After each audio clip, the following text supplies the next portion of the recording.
Trump just found the FBI's secret mole in the White House - biggest scandal. Democrats have a track record of doing whatever it takes when it comes to winning and keeping their power. The 2016 presidential election was something to remember.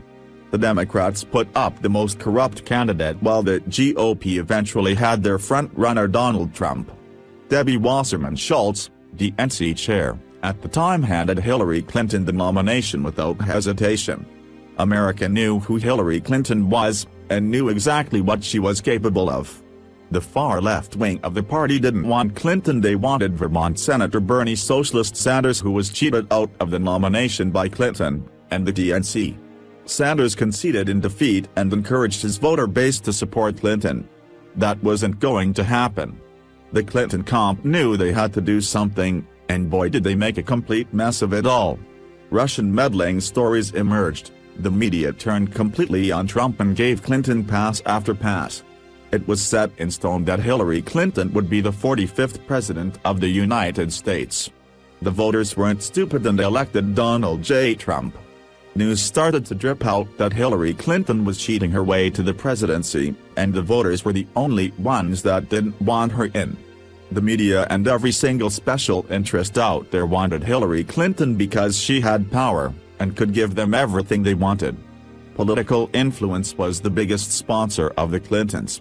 Just recently it's been discovered that the FBI wanted Clinton to become president, and sent the 73-year-old spy into the Trump campaign to report back anything that was juicy.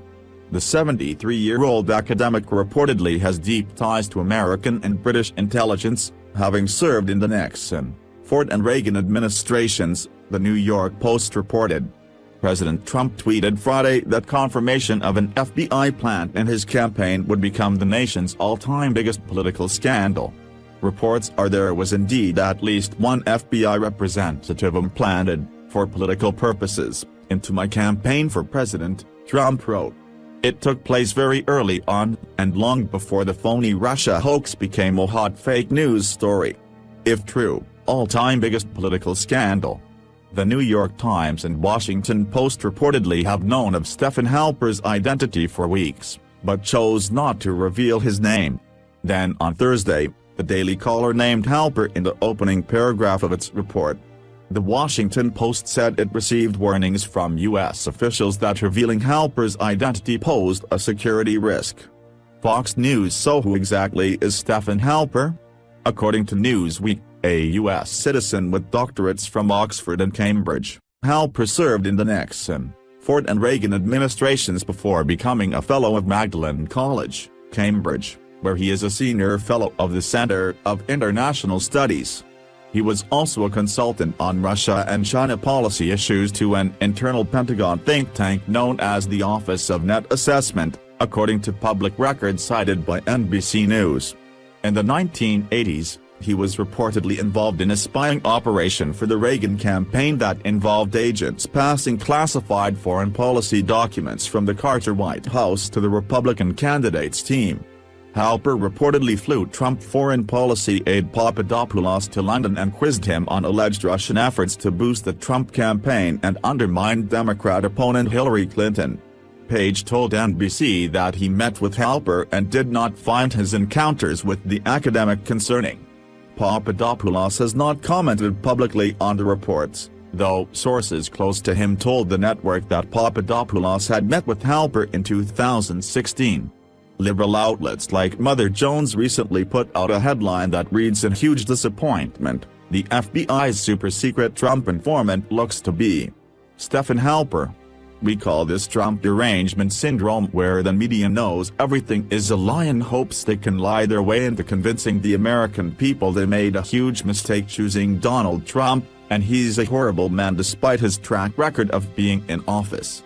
The economy is booming, Americans received a huge tax cut, government is becoming more transparent thanks to President Trump on Twitter, and his press secretary keeping the media in check on a daily basis and making sure they know the facts. Paul Krugman called it treason to out Halper, but was completely trashed by Steve Robinson on Twitter. Others have noted that Halper, a longtime asset of MI6 and U.S. intelligence, is a rabid Trump hater who openly supported Hillary Clinton during the 2016 U.S. election. I believe Hillary Clinton would be best for US-UK relations and for relations with the European Union. Clinton is well known, deeply experienced and predictable. US-UK relations will remain steady regardless of the winner, although Clinton will be less disruptive over time. Halper, who served as Deputy Assistant Secretary of State for Political Military Affairs and Senior Advisor to the Department of Defense and the Department of Justice, said. Zero Hedge Jack Posobiec brought Halper's hate for Trump out in the spotlight when he tweeted a BBC article with audio of Halper claiming how much he loved Hillary Clinton and hated Donald Trump. When will the media realize the American people have caught on to their fake news? The constant Trump bashing has turned more viewers off than Rosie O'Donnell's Twitter account. President Trump has been fully vindicated several times, and yet we're still dripping out more and more lies and scandals brought on by the deep state and Hillary Clinton's campaign, including the DNC and the Clinton Foundation. Let's hope AG Sessions has a plan and knows exactly how to nail Hillary Clinton to the wall and bring down the deep state. Please don't forget to like and support growing channel by press subscribe button. Thank you for watching.